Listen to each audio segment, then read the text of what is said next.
మంచిర్యాల జిల్లా మందమరిలో ఆ అభ్యర్థి చనిపోయిన 4 ఏళ్ల తర్వాత ఉద్యోగ చివరి పరీక్షకు హాజరు కావాలని కాల్ లెటర్ వచ్చింది. ఎన్పీడీసీఎల్లో జూనియర్ లైన్మెన్ పోస్టుల భర్తీ కోసం 2018లో అభ్యర్థులకు రాత పరీక్ష నిర్వహించారు. మందమరికి చెందిన జీవన్ కుమార్ కు విద్యుత్ స్తంభం ఎక్కే పరీక్షకు ఈ నెల 24న హాజరు కావాలని కాల్ లెటర్ వచ్చింది.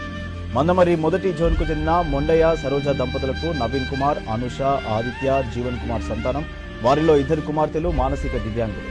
జీవన్ కుమార్ 2014లో ఐటీఐ పూర్తి చేశాడు. అనారోగ్యంతో అక్క ఆదిత్య, తల్లి సరోజ మరణించారు. ఉద్యోగం రాకపోవడంతో జీవన్ కుమార్ 2020 మార్చి 15న ఉరివేసుకుని బలవన్మరణానికి పాల్పడ్డారు. ఇవి ప్రభుత్వ హత్యలే. తెలంగాణ రాష్ట్రంలో చంద్రశేఖరరావు ఉద్యోగాల భర్తీ చేయలే, నిరుద్యోగులను పట్టించుకోలే, వాళ్ళ ఉద్యమాలను పోలీసులు ఉక్కు పాదాలతో అణచివేసిండు.